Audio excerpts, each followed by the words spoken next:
audiobook presents The Brothers Karamazov by Fyodor Dostoyevsky. Part 1, Book 1, The History of a Family. Chapter 1, Fyodor Pavlovich Karamazov.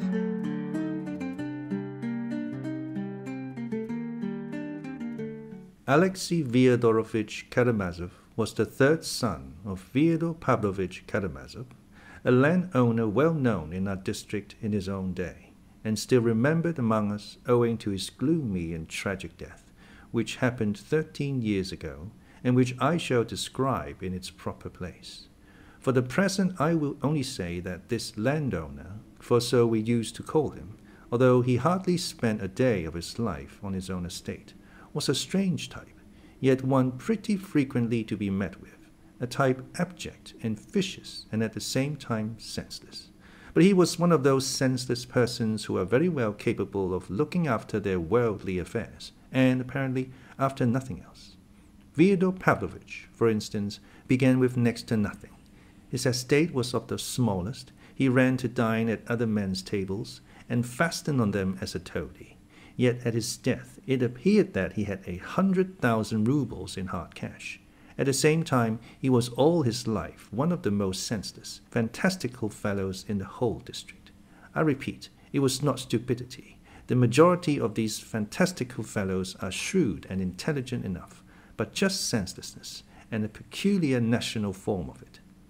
He was married twice and had 3 sons. The eldest, Dmitri, by his first wife, and 2, Ivan and Alexey, by his second.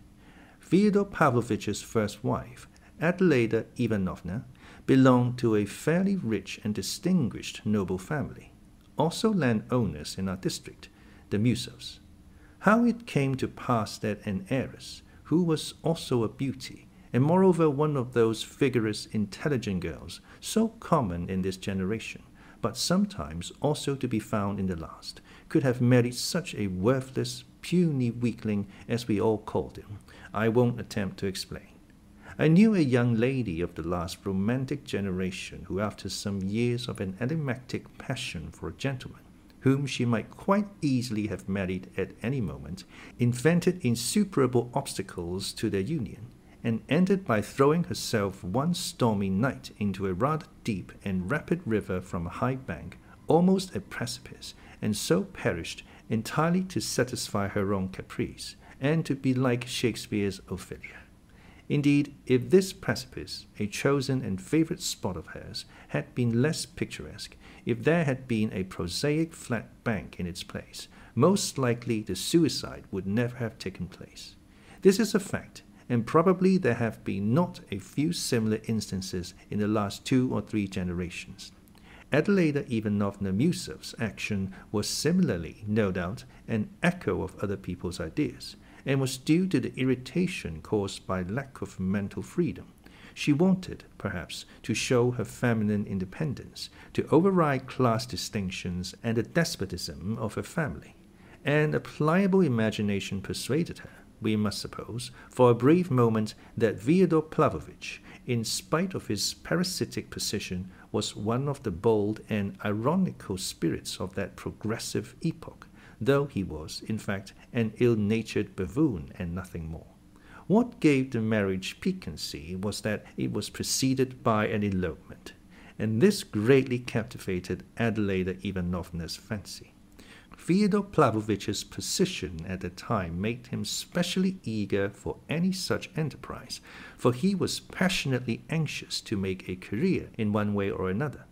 To attach himself to a good family and obtain a dowry was an alluring prospect. As for mutual love, it did not exist apparently, either in the bride or in him, in spite of Alyosha Ivanovna's beauty. This was, perhaps, a unique case of the kind in the life of Fyodor Pavlovich, who was always of a voluptuous temper, and ready to run after any petticoat on the slightest encouragement. She seems to have been the only woman who made no particular appeal to his senses. Immediately after the elopement, Alyosha Ivanovna discerned in the flesh that she had no feeling for her husband but contempt. The marriage accordingly showed itself in its true colors with extraordinary rapidity. although the family accepted the event pretty quickly and apportioned the runaway bride her dowry. The husband and wife began to lead a most disorderly life, and there were everlasting scenes between them. It was said that the young wife showed incomparably more generosity and dignity than Fyodor Pavlovich, who, as is now known, got hold of all her money up to 25,000 rubles as soon as she received it, so that those thousands were lost to her forever. The little village and the rather fine townhouse, which formed part of her dowry, he did his utmost for a long time to transfer to his name, by means of some deed of conveyance. He would probably have succeeded merely from her moral fatigue and desire to get rid of him, and from the contempt and loathing he aroused by his persistent and shameless importunity. But, fortunately, Adyelida Ivanovna's family intervened and circumvented his greediness. It is known for a fact that frequent fights took place between the husband and wife, but rumor had it that Fyodor Pavlovich did not beat his wife, but was beaten by her, for she was a hot-tempered, bold, dark-browed, impatient woman, possessed of remarkable physical strength. Finally, she left the house and ran away from Fyodor Pavlovich with a destitute divinity student, leaving Mitya, a child of 3 years old, in her husband's hands. Immediately, Fyodor Pavlovich introduced a regular harem into the house and abandoned himself to orgies of drunkenness. In the intervals he used to drive all over the province, complaining tearfully to each and all of Adyelida Ivanovna's having left him, going into details too disgraceful for a husband to mention in regard to his own married life. What seemed to gratify him and flatter his self-love most was to play the ridiculous part of the injured husband and to parade his woes with embellishments. One would think that you've got a promotion, Fyodor Pavlovich. You seem so pleased in spite of your sorrow, scoffers said to him. Many even added that he was glad of a new comic part in which to play the buffoon, and that it was simply to make it funnier that he pretended to be unaware of his ludicrous position. But who knows? It may have been simplicity.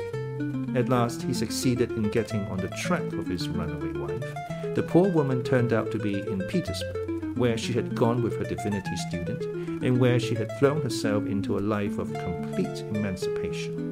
Fyodor Pavlovich at once began bustling about, making preparations to go to Petersburg, with what object he could not himself have said. He would perhaps have really gone, but having determined to do so, he felt at once entitled to fortify himself for the journey by another bout of reckless drinking. And just at that time his wife's family received the news of her death in Petersburg. She had died quite suddenly in a garret, according to one story, of typhus, or as another version had it, of starvation. Fyodor Pavlovich was drunk when he heard of his wife's death, and the story is that he ran out into the street and began shouting with joy, raising his hands to heaven, "Lord, now lettest thou thy servant depart in peace." But others say he wept without restraint like a little child, so much so that people were sorry for him, in spite of the repulsion he inspired. It is quite possible that both versions were true, that he rejoiced at his release, and at the same time wept for her who released him. As a general rule, people, even the wicked, are much more naive and simple-hearted than we suppose, and we ourselves are, too.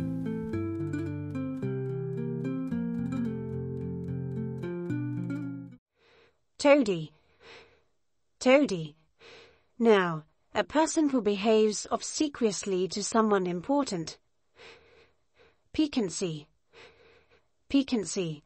Now, the quality of being pleasantly stimulating or exciting. Interest.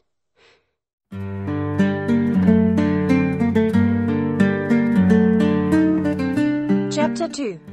He gets rid of his eldest son.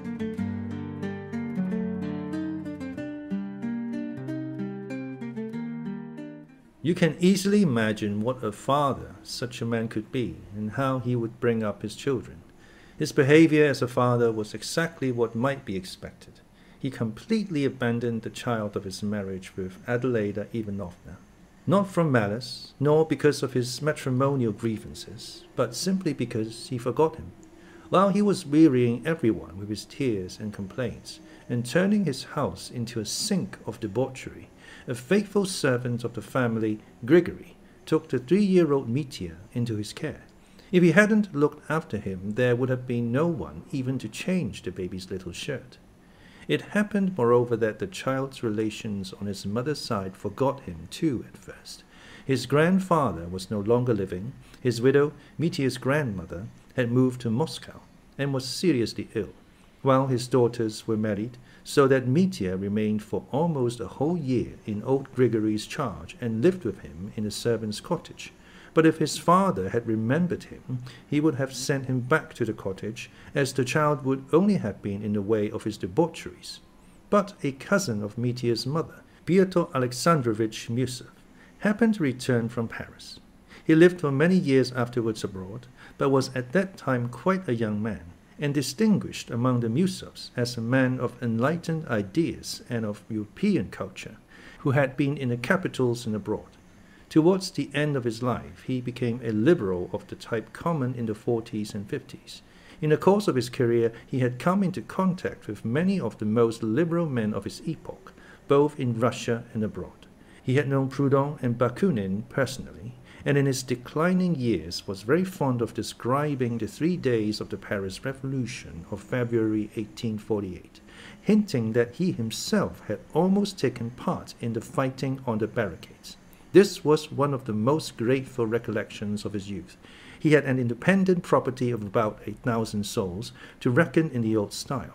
His splendid estate lay on the outskirts of our little town and bordered on the lands of our famous monastery, with which Pyotr Alexandrovich began an endless lawsuit, almost as soon as he came into the estate, concerning the rights of fishing in the river or wood-cutting in the forest. I don't know exactly which. He regarded it as his duty as a citizen and a man of culture to open an attack upon the clericals.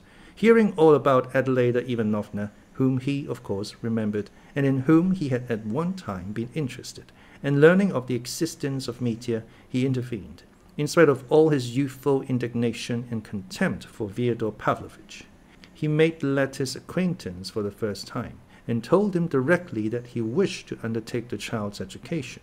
He used long afterwards to tell, as a characteristic touch, that when he began to speak of Mitya, Fyodor Pavlovitch looked for some time as though he did not understand what child he was talking about, and even as though he was surprised to hear that he had a little son in the house. The story may have been exaggerated, yet it must have been something like the truth.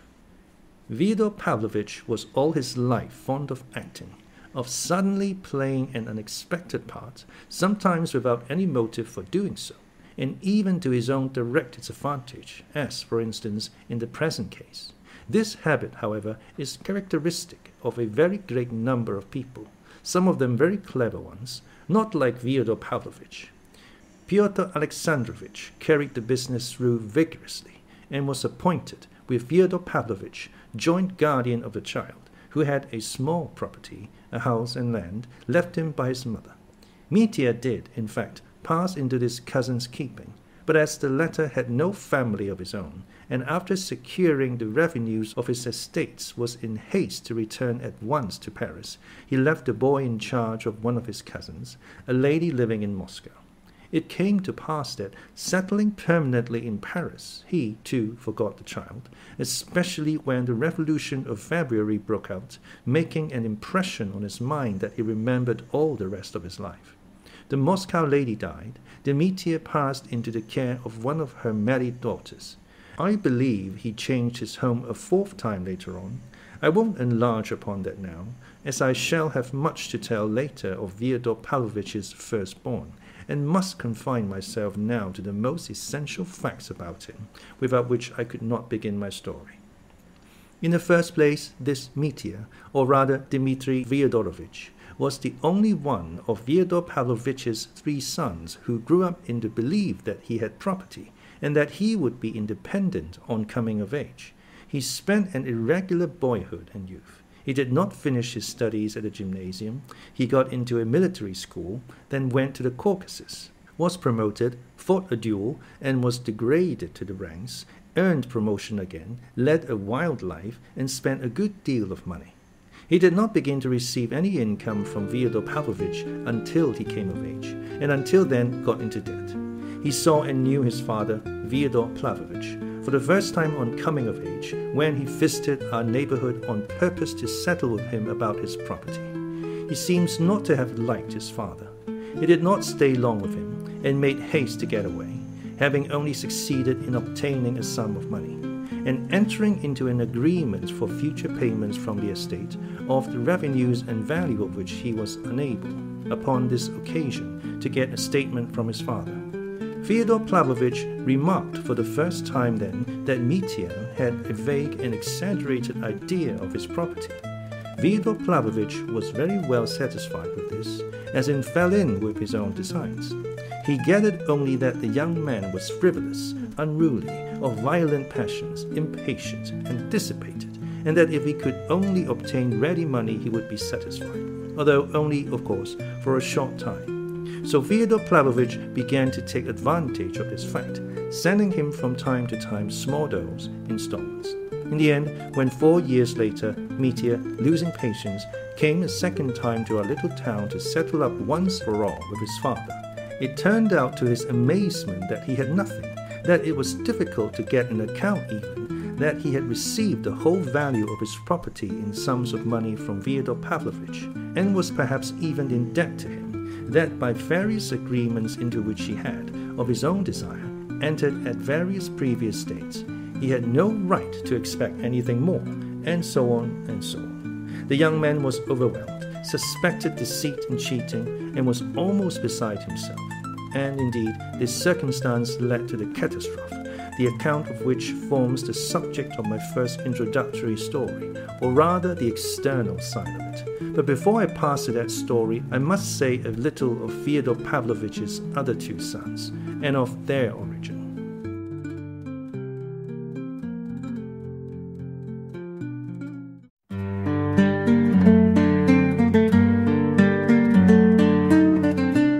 Chapter 3.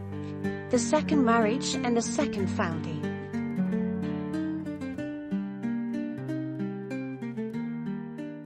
Very shortly after getting his 4-year-old Mitya off his hands, Fyodor Pavlovich married a second time. His second marriage lasted 8 years. He took this second wife, Sofia Ivanovna, also a very young girl, from another province, where he had gone upon some small piece of business in company with a Jew. Though Fyodor Pavlovich was a drunkard and a vicious debauchee, he never neglected investing his capital, and managed his business affairs very successfully, though no doubt not over-scrupulously. Sofia Ivanovna was the daughter of an obscure deacon, and was left from childhood an orphan without relations. She grew up in the house of a general's widow, a wealthy old lady of good position, who was at once her benefactress and tormentor. I do not know the details, but I have only heard that the orphan girl, a meek and gentle creature, was once cut down from a halter in which she was hanging from a nail in the loft. So terrible were her sufferings from the caprice and everlasting nagging of this old woman, who was apparently not bad-hearted, but had become an insufferable tyrant through idleness. Fyodor Pavlovich made her an offer. Inquiries were made about him, and he was refused. But again, as in his first marriage, he proposed an elopement to the orphan girl. There is very little doubt that she would not on any account have married him if she had known a little more about him in time. But she lived in another province. Besides, what could a little girl of 16 know about it, except that she would be better at the bottom of the river than remaining with her benefactress? So the poor child exchanged a benefactress for a benefactor. Fyodor Pavlovich did not get a penny this time, for the general's widow was furious. She gave them nothing and cursed them both. But he had not reckoned on a dowry. What allured him was the remarkable beauty of the innocent girl, above all her innocent appearance, which had a peculiar attraction for a vicious profligate, who had hitherto admired only the coarser types of feminine beauty. Those innocent eyes slit my soul up like a razor, he used to say afterwards, with his loathsome snigger. In a man so depraved, this might, of course, mean no more than sensual attraction. As he had received no dowry with his wife, and had, so to speak, taken her from the halter, he did not stand on ceremony with her. Making her feel that she had wronged him, he took advantage of her phenomenal meekness and submissiveness to trample on the elementary decencies of marriage. He gathered loose women into his house and carried on orgies of debauchery in his wife's presence. To show what a passings had come to, I may mention that Grigory, the gloomy, stupid, obstinate, argumentative servant who had always hated his first mistress, Adelaida Ivanovna, took the side of his new mistress. He championed her cause, abusing Fyodor Pavlovitch in a manner little befitting a servant, and on one occasion broke up the revels and drove all the disorderly women out of the house. In the end, this unhappy young woman, kept in terror from her childhood, fell into that kind of nervous disease which is most frequently found in peasant women who are said to be possessed by devils. At times, after terrible fits of hysterics, she even lost her reason. Yet she bore Fyodor Pavlovitch 2 sons, Ivan and Alexey. The eldest in the first year of marriage and the second 3 years later. When she died, little Alexey was in his 4th year, and, strange as it seems, I know that he remembered his mother all his life, like a dream, of course. At her death, almost exactly the same thing happened to the 2 little boys as to their elder brother, Mitya. They were completely forgotten and abandoned by their father. They were looked after by the same Grigory and lived in his cottage, where they were found by the tyrannical old lady who had brought up their mother. She was still alive, and had not, all those 8 years, forgotten the insult done her. All that time she was obtaining exact information as to her Sophia's manner of life, and hearing of her illness and hideous surroundings, she declared aloud 2 or 3 times to her retainers, "It serves her right. God has punished her for her ingratitude." Exactly 3 months after Sofia Ivanovna's death, the general's widow suddenly appeared in our town, and went straight to Fyodor Pavlovitch's house. She spent only half an hour in the town, but she did a great deal. It was evening. Fyodor Pavlovitch, whom she had not seen for those 8 years, came in to her drunk. The story is that instantly upon seeing him, without any sort of explanation, she gave him 2 good, resounding slaps on the face, seized him by a tuft of hair, and shook him 3 times up and down. Then, without a word, she went straight to the cottage to the 2 boys. Seeing at the first glance that they were unwashed and in dirty linen, she promptly gave Grigory, too, a box on the ear, and announcing that she would carry off both the children, she wrapped them just as they were in a rug, put them in the carriage, and drove off to her own town. Grigory accepted the blow like a devoted slave, without a word, and when he escorted the old lady to her carriage, he made her a low bow and pronounced impressively that God would repay her for the offense. "You are a blockhead all the same," the old lady shouted to him as she drove away. Fyodor Pavlovitch, thinking it over, decided that it was a good thing, and did not refuse the general's widow his formal consent to any proposition in regard to his children's education. As for the slaps she had given him, he drove all over the town telling the story. It happened that the old lady died soon after this, but she left the boys in her will 1,000 rubles each for their instruction, and so that all be spent on them exclusively, with the condition that it be so portioned out as to last till they are 21, for it is more than adequate provision for such children. If other people think fit to throw away their money, let them. I have not read the will myself, but I heard there was something queer of the sort, very whimsically expressed. The principal heir, Yefim Petrovich Polenov, the marshal of nobility of the province, turned out, however, to be an honest man. Writing to Fyodor Pavlovitch and discerning at once that he could extract nothing from him for his children's education, Yefim Petrovich took a personal interest in the orphans. He became especially fond of the younger, Alexey, who lived for a long while as one of his family. I beg the reader to note this from the beginning, and to Yefim Petrovich, a man of generosity and humanity rarely to be met with, the young people were more indebted for their education in bringing up than to anyone.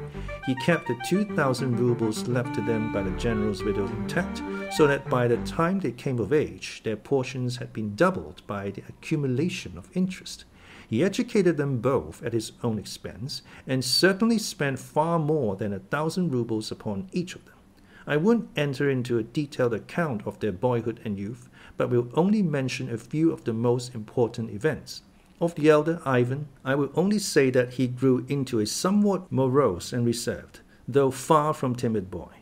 At 10 years old, he had realized that they were living not in their own home, but on other people's charity, and that their father was a man of whom it was disgraceful to speak. This boy began very early, almost in his infancy, to show a brilliant and unusual aptitude for learning.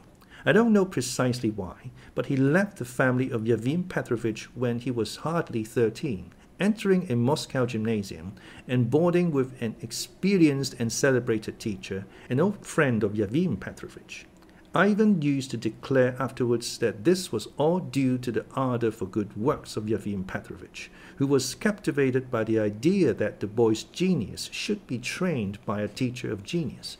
But neither Yevim Petrovich nor this teacher was living when the young man finished at the gymnasium and entered the university. As Yevim Petrovich had made no provision for the payment of the tyrannical old lady's legacy, which had grown from 1,000 to 2, it was delayed, owing to formalities inevitable in Russia, and the young man was in great straits for the first 2 years at the university, as he was forced to keep himself all the time he was studying. It must be noted that he did not even attempt to communicate with his father, perhaps from pride, from contempt for him, or perhaps from his cool common sense, which told him that from such a father he would get no real assistance. However that may have been, the young man was by no means despondent and succeeded in getting work, at first giving 6-penny lessons and afterwards getting paragraphs on street incidents into the newspapers under the signature of eyewitness. These paragraphs, it was said, were so interesting and piquant that they were soon taken. This alone showed the young man's practical and intellectual superiority over the masses of needy and unfortunate students of both sexes who hang about the offices of the newspapers and journals, unable to think of anything better than everlasting entreaties for copying and translations from the French. Having once got into touch with the editors, Ivan Fyodorovich always kept up his connection with them, and in his latter years at the university he published brilliant reviews of books upon various special subjects, so that he became well known in literary circles. But only in his last year he suddenly succeeded in attracting the attention of a far wider circle of readers, so that a great many people noticed and remembered him. It was rather a curious instant. When he had just left the university and was preparing to go abroad upon his 2,000 rubles, Ivan Fyodorovich published in one of the more important journals a strange article which attracted general notice on a subject of which he might have been supposed to know nothing, as he was a student of natural science. The article dealt with a subject which was being debated everywhere at the time, the position of the ecclesiastical courts. After discussing several opinions on the subject, he went on to explain his own view. What was most striking about the article was its tone and its unexpected conclusion. Many of the church party regarded him unquestioningly as on their side, and yet not only the secularists, but even atheists joined them in their applause. Finally, some sagacious persons opined that the article was nothing but an impudent satirical burlesque. I mention this incident particularly because this article penetrated into the famous monastery in our neighborhood, where the inmates, being particularly interested in the question of the ecclesiastical courts, were completely bewildered by it. Learning the author's name, they were interested in his being a native of the town and the son of that Fyodor Pavlovich, and just then it was that the author himself made his appearance among us. Why Ivan Fyodorovich had come amongst us, I remember asking myself at the time with a certain uneasiness. This fateful visit, which was the first step leading to so many consequences, I never fully explained to myself.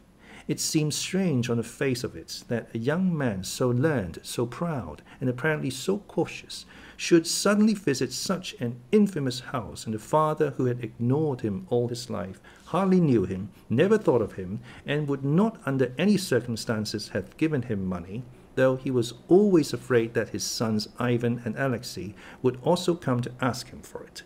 and here the young man was staying in the house of such a father, had been living with him for 2 months, and they were on the best possible terms. This last fact was a special cause of wonder to many others as well as to me. Pyotr Alexandrovich Mirsov, of whom we have spoken already, the cousin of Fyodor Pavlovich's first wife, happened to be in the neighborhood again on a visit to his estate. He had come from Paris, which was his permanent home. I remember that he was more surprised than anyone when he made the acquaintance of the young man, who interested him extremely, and with whom he sometimes argued and not without an inner pang compared himself in acquirements. He is proud, he used to say. He will never be in want of pence. He has got money enough to go abroad now. What does he want here? Everyone can see that he hasn't come for money, for his father would never give him any. He has no taste for drink and dissipation, and yet his father can't do without him. They get on so well together. That was the truth. The young man had an unmistakable influence over his father, who positively appeared to be behaving more decently and even seemed at times ready to obey his son, though often extremely and even spitefully perverse. It was only later that we learned that Ivan had come partly at the request of and in the interests of his elder brother Dmitri, whom he saw for the first time on this very visit, though he had before leaving Moscow been in correspondence with him about an important matter of more concern to Dmitri than himself. What that business was, the reader will learn fully in due time. Yet even when I did know of this special circumstance, I still felt Ivan Fyodorovich to be an enigmatic figure, and thought his visit rather mysterious. I may add that Ivan appeared at the time in the light of a mediator between his father and his elder brother Dmitri, who was in open quarrel with his father and even planning to bring an action against him. The family, I repeat, was now united for the first time, and some of its members met for the first time in their lives. The younger brother Alexey had been a year already among us, having been the first of the 3 to arrive. It is of that brother Alexey I find it most difficult to speak in this introduction, yet I must give some preliminary account of him, if only to explain one queer fact, which is that I have to introduce my hero to the reader wearing the cassock of a novice. Yes, he had been for the last year in our monastery, and seemed willing to be cloistered there for the rest of his life.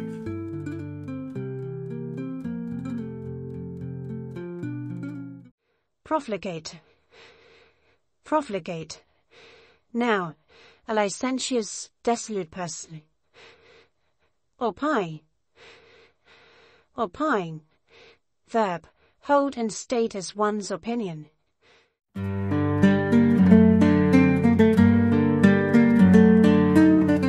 Chapter 4. The third son, Alyosha.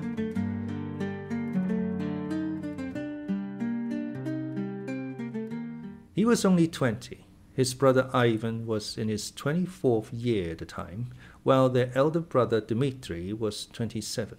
First of all, I must explain that this young man, Alyosha, was not a fanatic, and, in my opinion at least, was not even a mystic. I may as well give my full opinion from the beginning. He was simply an early lover of humanity, and that he adopted the monastic life was simply because at that time it struck him, so to say, as the ideal escape for his soul struggling from the darkness of worldly wickedness to the light of love. And the reason this life struck him in this way was that he found in it at that time, as he thought, an extraordinary being, our celebrated elder Zosima, to whom he became attached with all the warm first love of his ardent heart. But I do not dispute that he was very strange even at that time, and had been so indeed from his cradle. I have mentioned already, by the way, that though he lost his mother in his 4th year, he remembered her all his life, her face, her caresses, as though she stood living before me. Such memories may persist, as everyone knows, from an even earlier age, even from 2 years old, but scarcely standing out through a whole lifetime like spots of light out of darkness, like a corner torn out of a huge picture, which has all faded and disappeared except that fragment. That is how it was with him. He remembered one still summer evening, an open window, the slanting rays of the setting sun, in a corner of the room the holy image, before it a lighted lamp, and on her knees before the image his mother, sobbing hysterically with cries and moans, snatching him up in both arms, squeezing him close till it hurt, and praying for him to the Mother of God, holding him out in both arms to the image as though to put him under the mother's protection. And suddenly a nurse runs in and snatches him from her in terror. That was the picture. And Alyosha remembered his mother's face at that minute. He used to say that it was frenzied but beautiful as he remembered, but he rarely cared to speak of this memory to anyone. In his childhood and youth he was by no means expansive, and talked little indeed, but not from shyness or sullen unsociability. Quite the contrary, from something different, from a sort of inner preoccupation entirely personal and unconcerned with other people, but so important to him that he seemed, as it were, to forget others on account of it. But he was fond of people. He seemed throughout his life to put implicit trust in people, yet no one ever looked on him as a simpleton or naive person. There was something about him which made one feel at once that he did not care to be a judge of others, that he would never take it upon himself to criticize and would never condemn anyone for anything. He seemed, indeed, to accept everything without the least condemnation, though often grieving bitterly.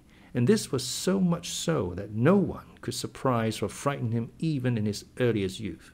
Coming at 20 to his father's house, which was a very sink of filthy debauchery, he, chaste and pure as he was, simply withdrew in silence when to look on was unbearable, but without the slightest sign of contempt or condemnation. His father, who had once been in a dependent position, and so was sensitive and ready to take offense, met him at first with distrust and sullenness. "He does not say much," he used to say, "and thinks the more." But soon, within a fortnight indeed, he took to embrace him and kissing him terribly often, with sottish sentimentality, yet he evidently felt a real and deep affection for him, such as he had never been capable of feeling for anyone before.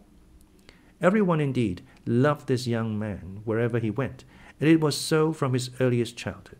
When he entered the household of his patron and benefactor, Yefim Petrovich Polanov, he gained the hearts of all the family, so that they looked on him quite as their own child. Yet he entered the house at such a tender age that he could not have acted from design nor artfulness in winning affection, so that the gift of making himself loved directly and unconsciously was inherent in him, in his very nature, so to speak. It was the same at school, though he seemed to be just one of those children who are distrusted, sometimes ridiculed, and even disliked by their schoolfellows. He was dreamy, for instance, and rather solitary. From his earliest childhood he was fond of creeping into a corner to read, and yet he was a general favorite all the while he was at school. He was rarely playful or merry, but anyone could see at the first glance that this was not from any sullenness. On the contrary, he was bright and good-tempered. He never tried to show off among his schoolfellows. Perhaps because of this, he was never afraid of anyone. Yet the boys immediately understood that he was not proud of his fearlessness, and seemed to be unaware that he was bold and courageous. He never resented an insult. It would happen that an hour after the offense he would address the offender or answer some question with as trustful and candid an expression as though nothing had happened between them. And it was not that he seemed to have forgotten or intentionally forgiven the affront, but simply that he did not regard it as an affront. And this completely conquered and captivated the boys. He had one characteristic which made all his schoolfellows from the bottom class to the top want to mock at him, not from malice, but because it amused them. This characteristic was a wild fanatical modesty and chastity. He could not bear to hear certain words and certain conversations about women. There are certain words and conversations unhappily impossible to eradicate in schools. Boys, pure in mind and heart, almost children, are fond of talking in school among themselves, and even aloud of things, pictures and images of which even soldiers would sometimes hesitate to speak. More than that, much that soldiers have no knowledge or conception or is familiar to quite young children of our intellectual and higher classes. There is no moral depravity, no real corrupt inner cynicism in it, but there is the appearance of it, and it is often looked upon among them as something refined, subtle, daring, and worthy of imitation. Seeing that Alyosha Karamazov put his fingers in his ears when they talked of that, they used sometimes to crowd round him, pull his hands away, and shout nastiness into both ears, while he struggled, slipped to the floor, tried to hide himself without uttering one word of abuse, enduring their insults in silence. But at last they left him alone and gave up taunting him with being a regular girl. And what's more, they looked upon it with compassion as a weakness. He was always one of the best in the class, but was never first. At the time of Yefim Petrovich's death, Alyosha had 2 more years to complete at the provincial gymnasium. The inconsolable widow went almost immediately after his death for a long visit to Italy with her whole family, which consisted only of women and girls. Alyosha went to live in the house of 2 distant relations of Yefim Petrovich, ladies whom he had never seen before. On what terms he lived with them he did not know himself. It was very characteristic of him, indeed, that he never cared at whose expense he was living. In that respect, he was a striking contrast to his elder brother Ivan, who struggled with poverty for his first 2 years in the university, maintained himself by his own efforts, and had from childhood been bitterly conscious of living at the expense of his benefactor. But this strange trait in Alyosha's character must not, I think, be criticized too severely. For at the slightest acquaintance with him, anyone would have perceived that Alyosha was one of those youths, almost of the type of religious enthusiast, who, if they were suddenly to come into possession of a large fortune, would not hesitate to give it away for the asking, either for good works or perhaps to a clever rogue. In general, he seemed scarcely to know the value of money, not, of course, in the literal sense. When he was given pocket money, which he never asked for, he was either terribly careless of it so that it was gone in a moment, or he kept it for weeks together, not knowing what to do with it.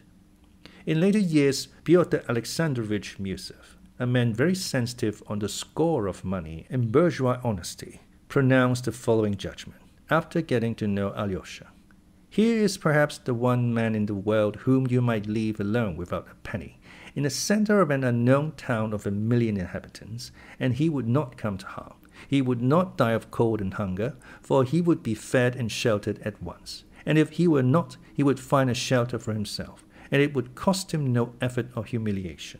And to shelter him would be no burden, but, on the contrary, would probably be looked on as a pleasure. He did not finish his studies at the gymnasium. A year before the end of the course, he suddenly announced to the ladies that he was going to see his father about a plan which had occurred to him. They were sorry and unwilling to let him go. The journey was not an expensive one, and the ladies would not let him pawn his watch, a parting present from his benefactor's family. They provided him liberally with money and even fitted him out with new clothes and linen.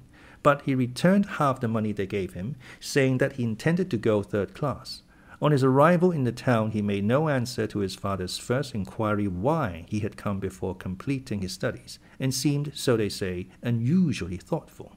It soon became apparent that he was looking for his mother's tomb. He practically acknowledged at the time that that was the only object of his visit.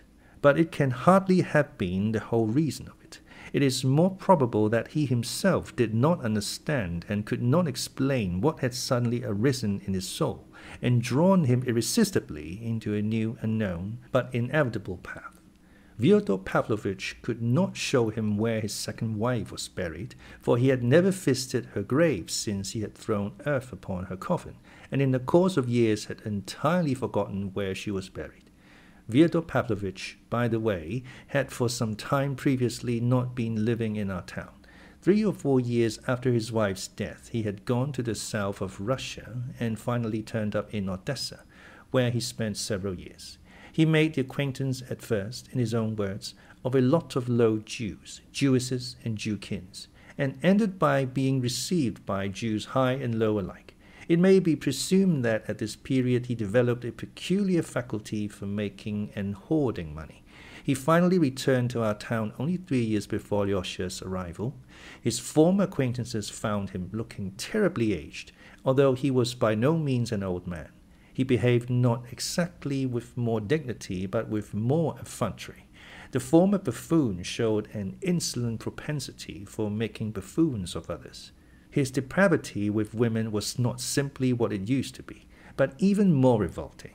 In a short time he opened a great number of new taverns in the district. It was evident that he had perhaps 100,000 rubles or not much less. Many of the inhabitants of the town and district were soon in his debt, and, of course, had given good security.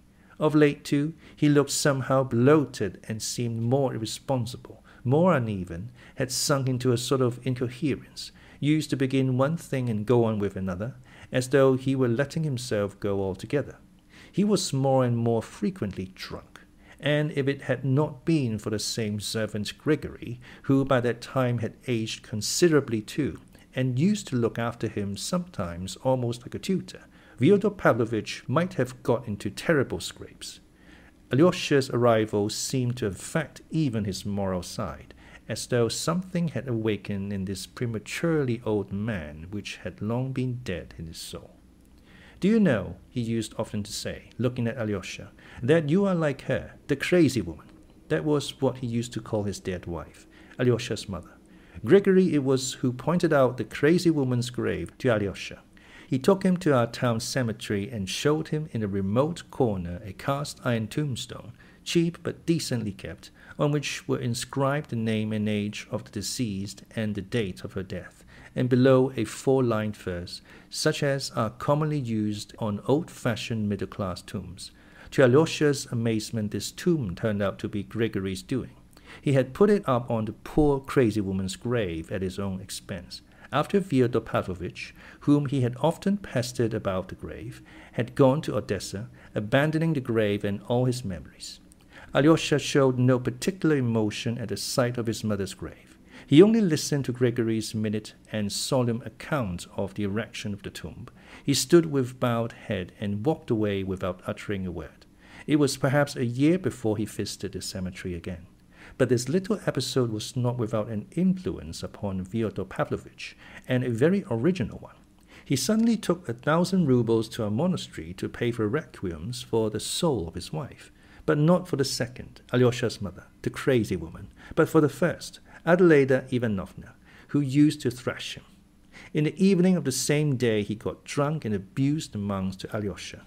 He himself was far from being religious. He had probably never put a penny candle before the image of a saint. Strange impulses of sudden feeling and sudden thoughts are common in such types. I have mentioned already that he looked bloated. His countenance at this time bore traces of something that testified unmistakably to the life he had led. Besides the long flashy bags under his little, always insolent, suspicious, and ironical eyes, besides the multitude of deep wrinkles in his little fat face, the Adam's apple hung below his sharp chin like a great fleshy goiter, which gave him a peculiar, repulsive, sensual appearance. Add to that a long, rapacious mouth with full lips, between which could be seen little stumps of black decayed teeth. He slobbered every time he began to speak. He was fond indeed of making fun of his own face, though, I believe, he was well satisfied with it. He used particularly to point to his nose, which was not very large, but very delicate and conspicuously aquiline. "A regular Roman nose," he used to say. "With my goiter I've quite the countenance of an ancient Roman patrician of the decadent period." He seemed proud of it. Not long after visiting his mother's grave, Alyosha suddenly announced that he wanted to enter the monastery, and that the monks were willing to receive him as a novice. He explained that this was his strong desire, and that he was solemnly asking his consent as his father. The old man knew that the elder Zosima, who was living in the monastery hermitage, had made a special impression upon his gentle boy. "That is the most honest monk among them, of course," he observed, after listening in thoughtful silence to Alyosha, and seeming scarcely surprised at his request. So that's where you want to be, my gentle boy." He was half drunk, and suddenly he grinned his slow, half-drunken grin, which was not without a certain cunning and tipsy slyness. I had a presentiment that you would end in something like this. Would you believe it? You were making straight for it. Well, to be sure you have your own 2,000. That's a dowry for you. And I'll never desert you, my angel, and I'll pay what's wanted for you there, if they ask for it. But, of course, if they don't ask, why should we worry them? What do you say? You know, you spend money like a canary. 2 grains a week. Do you know that near one monastery there's a place outside the town where every baby knows there are none but the monks' wives living, as they are called? 30 women, I believe. I've been there myself. You know, it's interesting in its own way, of course, as a variety. The worst of it is it's awfully Russian. There are no French women there. Of course, they could get them fast enough. They have plenty of money. If they get to hear of it, they'll come along. Well, there's nothing of that sort here. No monks' wives, and 200 monks. They're honest. They keep the fasts. I admit it. So you want to be a monk. And do you know I'm sorry to lose you, Alyosha. Would you believe it? I've really grown fond of you. Well, it's a good opportunity. You pray for us sinners. We have sinned too much here. I've always been thinking who would pray for me, and whether there's anyone in the world to do it. My dear boy, I'm awfully stupid about that. You won't believe it. Awfully. You see, however stupid I am about it, I keep thinking from time to time, of course, not all the while. It's impossible, I think, for the devils to forget to drag me down to hell with their hooks when I die. Then I wonder, hooks, where would they get them? What of? Iron hooks? Where did they forge them? Have they a foundry there of some sort? The monks in the monastery probably believe that there's a ceiling in hell, for instance. Now I'm ready to believe in hell, but without a ceiling. It makes it more refined, more enlightened, more Lutheran, that is. And after all, what does it matter whether it has a ceiling or hasn't? But, do you know, there's a damnable question involved in it. If there's no ceiling, there can be no hooks. And if there are no hooks, it all breaks down, which is unlikely again, for then there would be none to drag me down to hell. And if they don't drag me down, what justice is there in the world? Il faudrait les inventer. One would have to invent those hooks on purpose for me alone. For if you only knew, Alyosha, what a blackguard I am. But there are no hooks there, said Alyosha, looking gently and seriously at his father. Yes, only the shadows of hooks. I know. That's how a Frenchman described hell. J'ai vu l'ombre d'un crochet qui avec l'ombre d'une brosse frottait l'ombre d'une carrosse. How do you know there are no hooks, darling? When you've lived with the monks, you sing a different tune. But go and get at the truth there, and then come and tell me. Anyway, it's easier going to the other world if one knows what there is there. Besides, it will be more seemly for you with the monks than here with me, with a drunken old man and young harlots. Though you're like an angel, nothing touches you. And I dare say nothing will touch you there. That's why I let you go. Because I hope for that. You've got all your wits about you. You will burn and you will burn out. You will be healed and come back again. And I will wait for you. I feel that you're the only creature in the world who has not condemned me. My dear boy, I feel it. You know, I can't help feeling it. And he even began blubbering. He was sentimental. He was wicked and sentimental.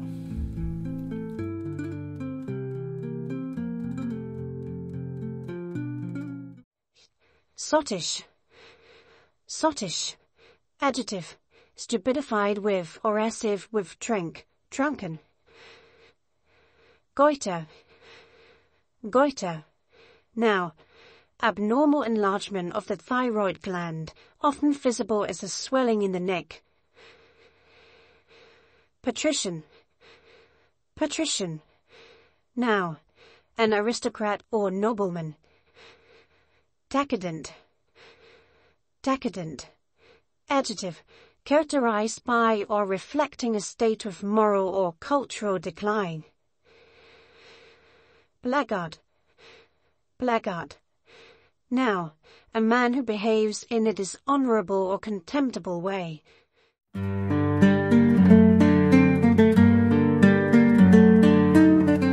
Chapter 5. Elders.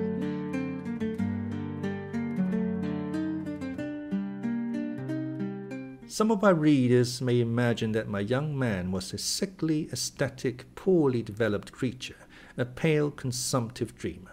On the contrary, Alyosha was at this time a well-grown, red-cheeked, clear-eyed lad of 19, radiant with health.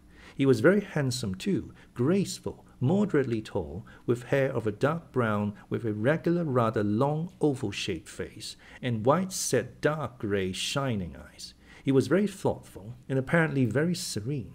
I shall be told, perhaps, that red cheeks are not incompatible with fanaticism and mysticism, but I fancy that Alyosha was more of a realist than anyone. Oh, no doubt. In the monastery, he fully believed in miracles, but to my thinking, miracles are never a stumbling block to the realist. It is not miracles that dispose realists to believe. The genuine realist, if he is an unbeliever, will always find strength and ability to disbelieve in the miraculous, and if he is confronted with a miracle as an irrefutable fact, he would rather disbelieve his own senses than admit the fact. Even if he admits it, he admits it as a fact of nature till then unrecognized by him. Faith does not, in the realist, spring from the miracle, but the miracle from faith. If the realist once believes, then he is bound by his very realism to admit the miraculous also. The Apostle Thomas said that he would not believe till he saw, but when he did see, he said, "My Lord and my God." Was it the miracle forced him to believe? Most likely not, but he believed solely because he desired to believe, and possibly he fully believed in his secret heart, even when he said, "I do not believe till I see." I shall be told, perhaps, that Alyosha was stupid, undeveloped, had not finished his studies, and so on. That he did not finish his studies is true, but to say that he was stupid or dull would be a great injustice. I'll simply repeat what I have said above. He entered upon this path only because, at that time, it alone struck his imagination and presented itself to him as offering an ideal means of escape for his soul from darkness to light.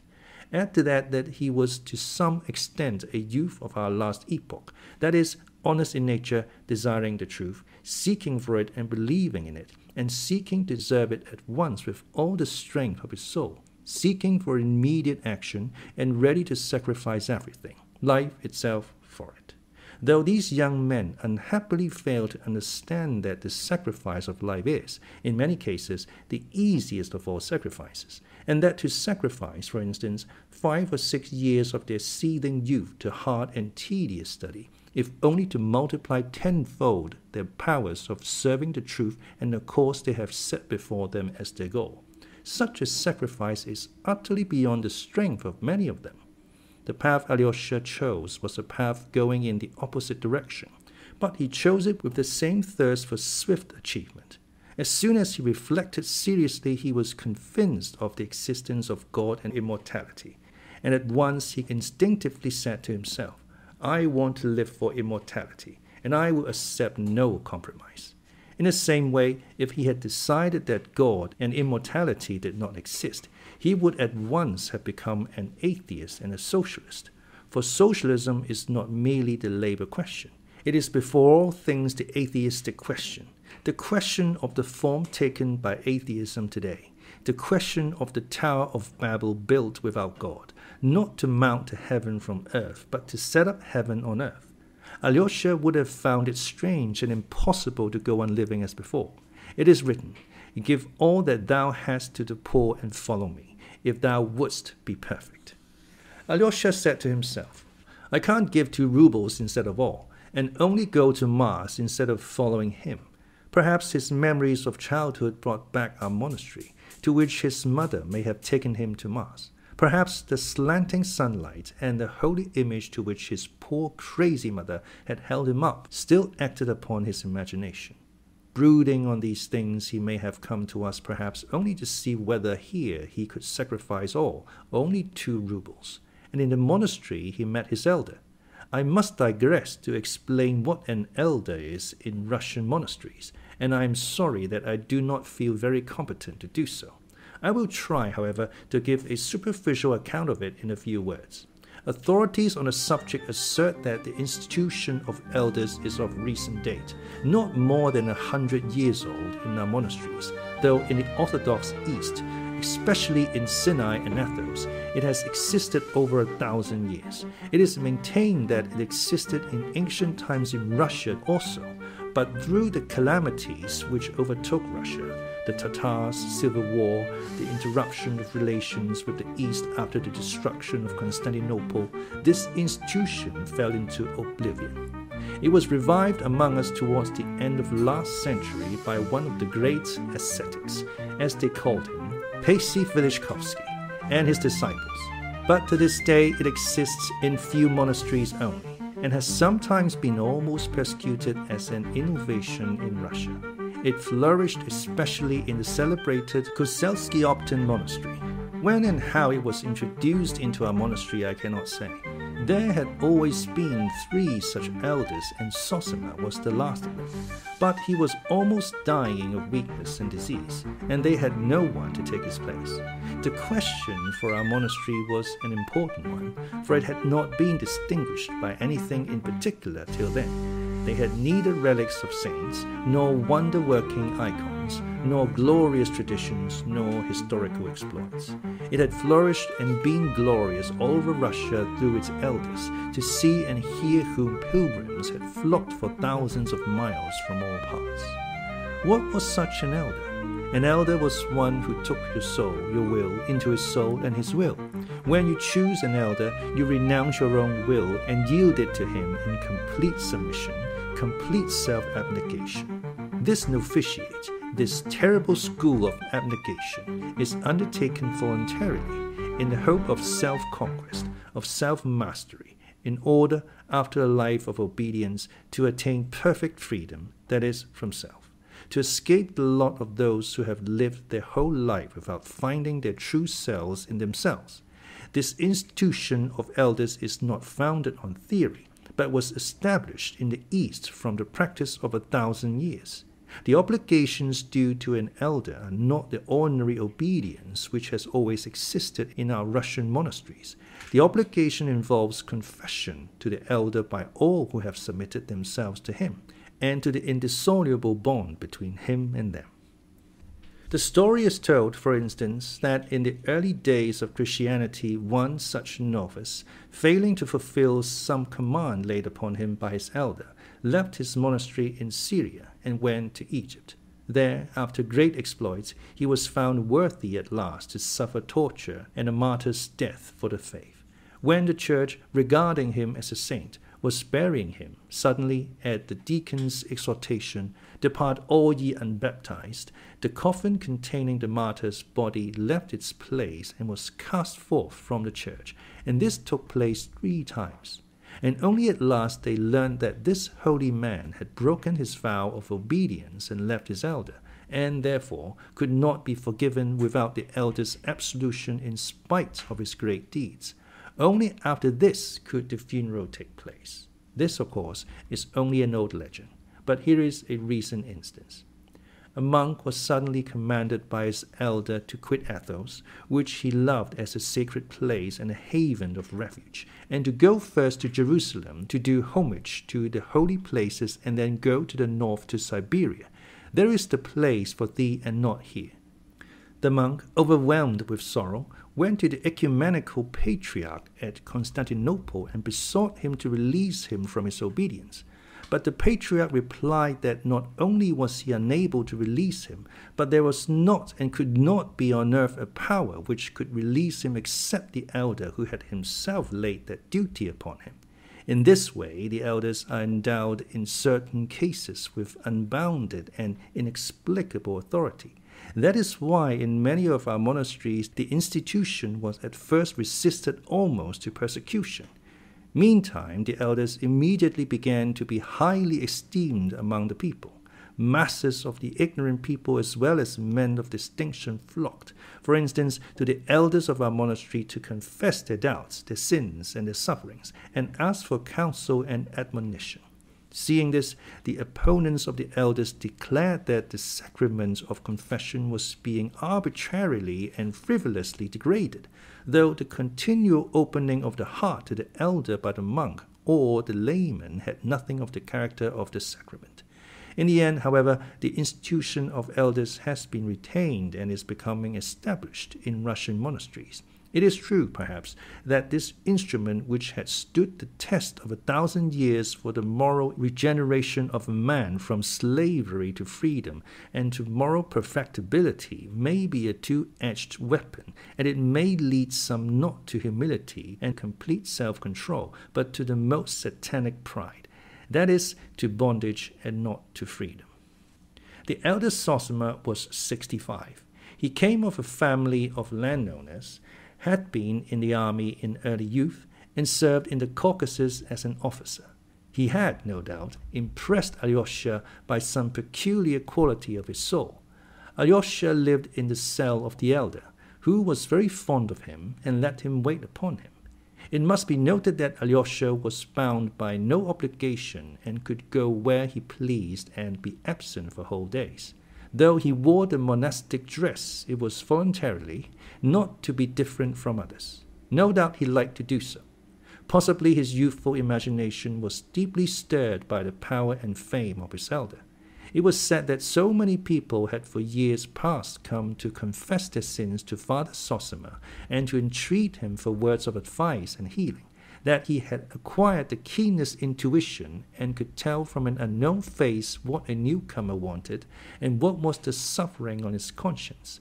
He sometimes astounded and almost alarmed his visitors by his knowledge of their secrets before they had spoken a word. Alyosha noticed that many, almost all, went in to the elder for the first time with apprehension and uneasiness, but came out with bright and happy faces. Alyosha was particularly struck by the fact that Father Zosima was not at all stern. On the contrary, he was always almost gay. The monks used to say that he was more drawn to those who were more sinful, and the greater the sinner, the more he loved him. There were, no doubt, up to the end of his life, among the monks some who hated and envied him, but they were few in number and they were silent, though among them were some of great dignity in the monastery. One, for instance, of the older monks distinguished for his strict keeping of fasts and vows of silence.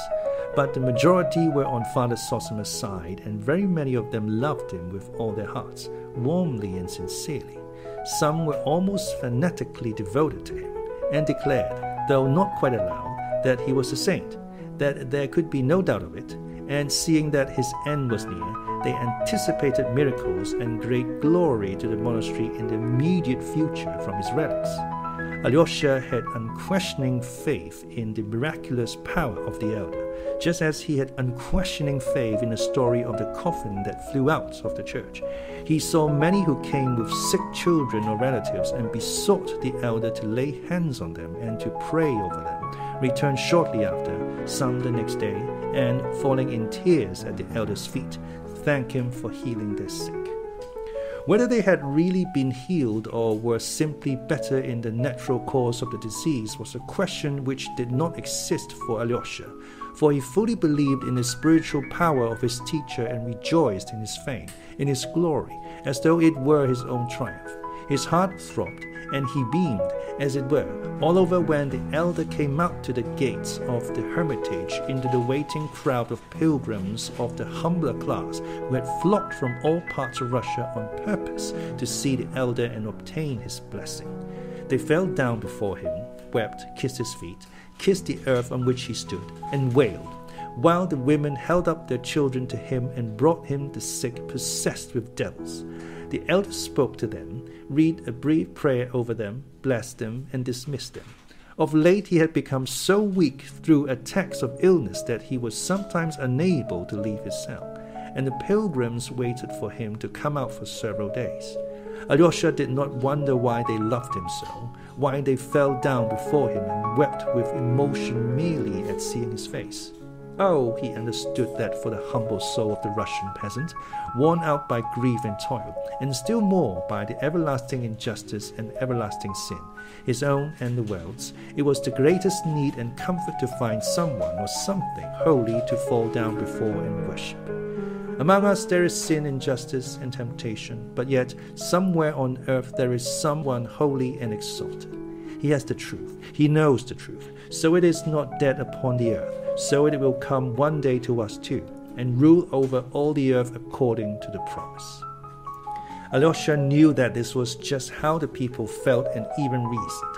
He understood it, but that the elder Zosima was the saint and custodian of God's truth, Of that he had no more doubt than the weeping peasants and the sick women who held out their children to the elder. The conviction that after his death the elder would bring extraordinary glory to the monastery was even stronger in Alyosha than in anyone there, and of late a kind of deep flame of inner ecstasy burnt more and more strongly in his heart.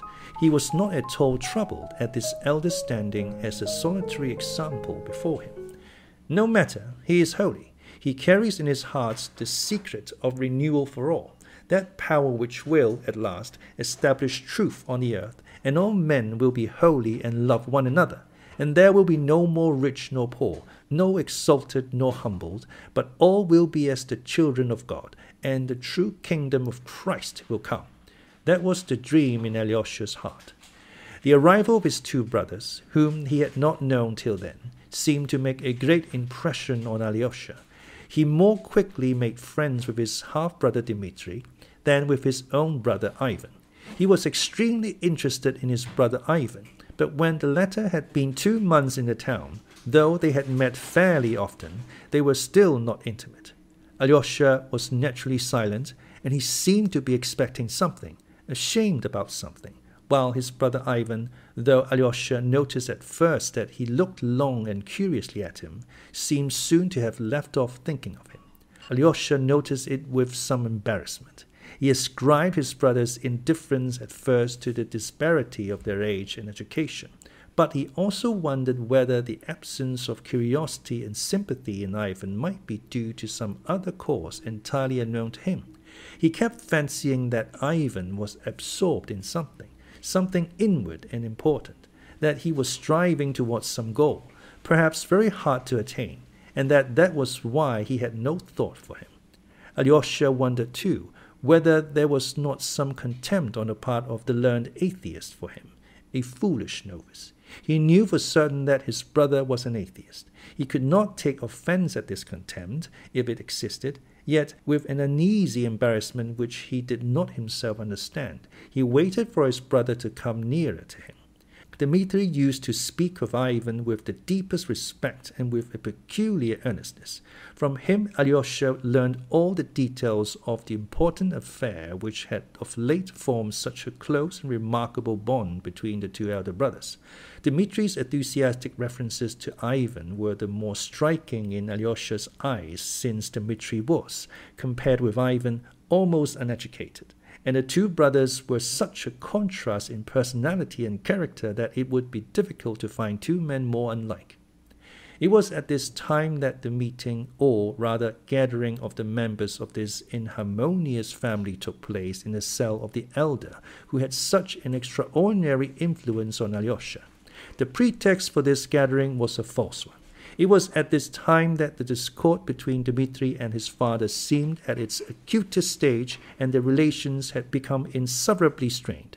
Fyodor Pavlovitch seems to have been the first to suggest, apparently in joke, that they should all meet in Father Zosima's cell, and that, without appealing to his direct intervention, they might more decently come to an understanding under the conciliating influence of the elder's presence. Dmitri, who had never seen the elder, naturally supposed that his father was trying to intimidate him. But as he secretly blamed himself for his outbursts of temper with his father on several recent occasions, he accepted the challenge. It must be noted that he was not, like Ivan, staying with his father, but living apart at the other end of the town. It happened that Pyotr Alexandrovich Musov, who was staying in the district at the time, caught eagerly at the idea. A liberal of the 40s and 50s, a free thinker and atheist, he may have been led on by boredom or the hope of frivolous diversion. He was suddenly seized with the desire to see the monastery and the holy man. As his lawsuit with the monastery still dragged on, he made it the pretext for seeing the superior, in order to attempt to settle it amicably. A visitor coming with such laudable intentions might be received with more attention and consideration than if he came from simple curiosity. Influences from within the monastery were brought to bear on the elder, who of late had scarcely left his cell, and had been forced by illness to deny even his ordinary visitors. In the end he consented to see them, and the day was fixed. "Who has made me a judge over them?" was all he said, smilingly, to Alyosha. Alyosha was much perturbed when he heard of the proposed visit. Of all the wrangling, quarrelsome party, Dmitri was the only one who could regard the interview seriously. All the others would come from frivolous motives, perhaps insulting to the elder. Alyosha was well aware of that. Ivan and Yusuf would come from curiosity, perhaps of the coarsest kind, while his father might be contemplating some piece of buffoonery. Though he said nothing, Alyosha thoroughly understood his father. The boy, I repeat, was far from being so simple as everyone thought him. He awaited the day with a heavy heart. No doubt he was always pondering in his mind how the family discord could be ended, but his chief anxiety concerned the elder. He trembled for him, for his glory, and dreaded any affront to him, especially the refined, courteous irony of Yusuf and the supercilious half-utterances of the highly educated Ivan. He even wanted to venture on warning the elder, telling him something about them, but on second thoughts said nothing. He only sent word the day before, through a friend, to his brother Dmitri, that he loved him and expected him to keep his promise. Dmitri wondered, for he could not remember what he had promised, but he answered by letter that he would do his utmost not to let himself be provoked by violence, but that, although he had a deep respect for the elder and for his brother Ivan, he was convinced that the meeting was either a trap for him or an unworthy farce. Nevertheless, I would rather bite out my tongue than be lacking respect to the sainted man whom you reverence so highly, he wrote in conclusion. Alyosha was not greatly cheered by the letter.